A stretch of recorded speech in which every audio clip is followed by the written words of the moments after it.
On 93.9 The Ville. These programs air on Monday and Tuesday nights at 6 o'clock, and I'm getting ready to do a segment right now that will air on, I think, Monday night, and it is with David Rice and Andrew Hebert, and you'll hear it here in just a second. All right, here we go, boys and girls.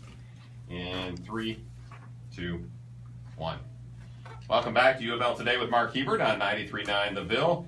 Well, you all know about all of the UofL teams who play other colleges and universities in sports, right? Well, maybe not. There's a whole nother level of team sports being played against other schools, UofL's club sports teams, and UofL has some pretty good ones, packed with athletes who didn't hang up their spikes after high school. David Rice is the coordinator of club sports at UofL. He's here with my son, Andrew Hebert, who happens to play on one of those club sports teams. Welcome, gentlemen. Thank you. And Andrew, I use gentlemen nicely for you. Yeah, I appreciate it. Nicer than home. Nicer than at home, that's right. All right, David, let's talk a little bit about, in basics, what are club sports and how are they different from the NCAA sanctioned sports at UofL? Well, club sports are student-run, student-organized, student-administered groups. As a department, the intramural sports department provides the structure and guidance and for what they have to do, but the groups are student groups, just like the German club or the Young Republicans or a fraternity or sorority. They decide what they do. They decide who they play, when their practices are, who their membership is, who their coaches are. Again, we provide the structure, but it's up to them for what they do, and it allows students who were high school athletes to continue to play. According to the NCAA, there's approximately 8 million high school athletes each year, of which only 6% end up playing varsity athletics. That's where we come in. We provide them an opportunity to keep playing. And that was the deal with you, Andrew, wasn't it? That why are you playing club lacrosse?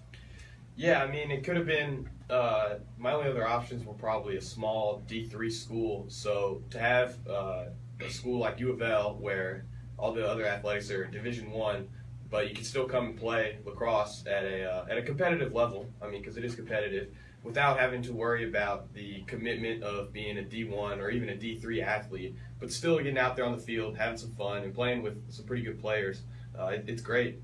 Well, why don't you tell people where you play, what position you play, and those kinds of things, so they know what you're talking about. Yeah, so I started playing lacrosse in 6th grade at Cameron Middle School, and then played through my 4 years at Ballard High School here in Louisville. And then I played defense, D-pole, and I came to UofL and played I've played my freshman and sophomore years now. Both years have been great for the team. We've gotten better each year and really turned the program around. That's pretty much how it's. All right. Well, David, how many students at UofL in the ballpark play one of these club sports, and how many club sports teams are there? Well, currently we have 22 active clubs, and that covers about approximately 250 students. Some of the clubs are larger, obviously. Some of the competitive teams have 30 plus members, and some of the smaller clubs might have only 5. And like what? What are some of the sports that UofL has club sports in? We have 15 competitive clubs ranging from men's rugby, men's and women's lacrosse, ice hockey, ultimate frisbee, and then we have we have instructional sports, taekwondo, fencing, aikido, kempo, badminton, and we have one social club, which is tabletop gaming. So you have it runs the gamut on what you have. Correct.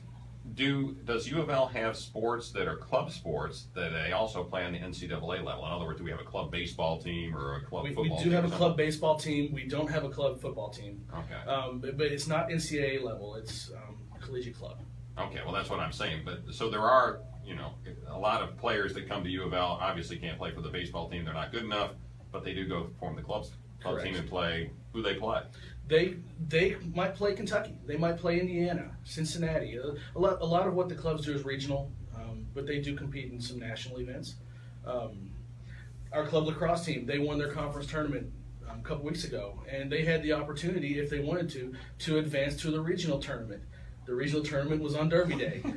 I was going to get Andrew to talk about that here in a minute. The club decided that they would rather go to Derby instead of the regional tournament. That was their decision.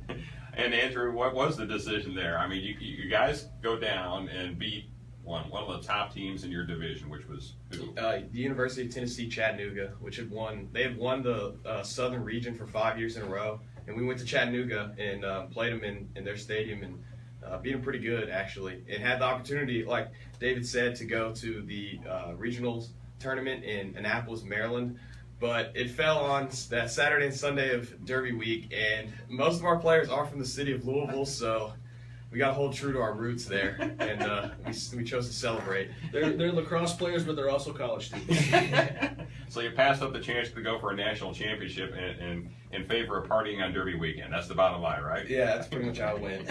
Not a hard decision for some of you, I'm sure. All right, we're talking with David Rice, who oversees the club sports programs at the University of Louisville, and Andrew Hebert, who happens to be my son and plays on the lacrosse team, the men's lacrosse club sports team here at the University of Louisville. What are some of the reasons that you hear from students that play club sports? Is it just that they aren't sick of the game yet after they get done with high school and want to play some more, or is it something more than that? That's a lot of it. They come to me and say they played lacrosse in high school. They play they play rugby. Rugby's a big sport in high school these days in Louisville. They want to keep playing, but they can't collegiately, and they have their buddies. They want to keep with their buddies. They keep coming in and practicing, and they'll say, well, let's form a team. And they'll come to me, ask me what the process is. So I guide them through the process. It usually takes a couple months. There's some hoops to jump through, but once they're a club team, they actually become part of our department. Does the university support them financially, or is it all on them to come up with the money for the travel and those kinds of things? It is on them to come up with their funding. There are some different avenues with the university. They can request funding? They can request funding from student government. They can request funding from the Dean of Students office. So there are different methods of doing it. They do fundraising. They do dues. They have some sponsorships. And they decide who the coaches are, or they decide their coaches. They decide who their coaches are not. If someone is not going to be a coach anymore, they decide that. Okay. They hire their own coaches, but it's all volunteer. The coaches aren't paid. Andrew, how much did it cost for you to join the club lacrosse team? Because you had to pay for, what'd you pay for? Travel and rent fields, that kind of thing? What do you? We had to cover fields, equipment, things like lacrosse balls, stuff like that, paying for the refs and all that, and it added up to be, I think, $350 on the year, which is actually very cheap for a season of lacrosse. So I think our club lacrosse team did a very good job of keeping the costs down for guys that just wanted to get out on the field and play. But we actually got a little bit of support from SGA to help us pay for this trip to Chattanooga that we took, where we rented some vans and everything, courtesy of the student government. So that was nice. Okay, so and that was SGA, student government, just so you know. One of the things that we've noticed over the years is students come to UofL and they'll want to keep playing lacrosse, ice hockey, their chosen sport. Or they could play in a D3 school collegiately. Well, that D3 school might cost $45,000. Well, it obviously doesn't cost quite as much to go to school at UofL, and they can keep playing. That was Andrew's decision right there. He gets free tuition through Dad for Dad working at the university. Wasn't a close call, was it, Andrew? No, not at all. Not at all. So he decided not to do that. You should mention the hockey team because they had a really good season, did they not, Dave? Tell us. Ice hockey team played a full schedule of 40 games this year. That's unbelievable. It is unbelievable. The job they do is incredible. Coach Graham, he runs that team like a minor league hockey team, and he does a great job. This year they won their conference championship for the second consecutive year. And is there a national championship in club hockey? There is, but they didn't qualify for it. Their record wasn't good enough. The record wasn't good enough. But they didn't play a good enough conference. They didn't play in the Minnesota Great Lakes Conference or something. They got as far as they could, and they won their conference championship, which is great.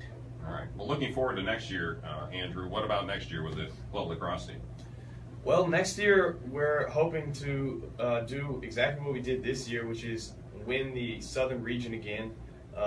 But we're in talks right now of deciding whether or not we want to go ahead and commit to going to the national tournament and trying to win it. Yeah, if we win the Southern region. And will it be on Derby weekend again? We think the past few years it's been on Derby weekend. Might put us in a pickle, but we're going to decide before. We've already decided that we'll make our decision on whether or not we'll travel before the season starts, and we'll either be all in or all out. And so hopefully we win a national championship, and I definitely think we have the talent to do it in the NCLL, which is our division. All right, and David, if anybody is looking to start a new sport, do they just contact you? They can contact me at the Intramural Sports Department. They can look at our website. It's louisville.edu/intramurals. and there's a link for sports clubs. All right, David Rice, Andrew Hebert, you need a haircut, by the way, son. Thanks for You joining don't. us today. No, I definitely do not.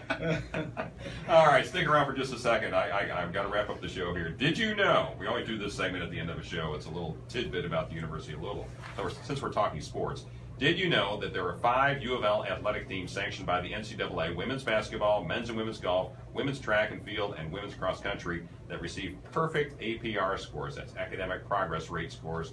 Last year, APR scores measure student athletes' academic eligibility, retention, and graduation rate, and the NCAA released that information in April. So congratulations to those athletes on those, student athletes on those 5 teams. All right, as you know, you can catch the podcast of these programs on SoundCloud, video 5 times a week on Metro TV, which is the local public access channel, as well as KET3 at 5 o'clock on Thursday afternoons. Also, you can catch me Monday mornings around 9:30 on Great Day Live on WHAS TV with Rachel Platt and Terry Miners, where I always have a new and interesting story about the University of Louisville. So thank you all for listening to U of L Today with Mark Hebert on 93.9 The Ville, and go Cards!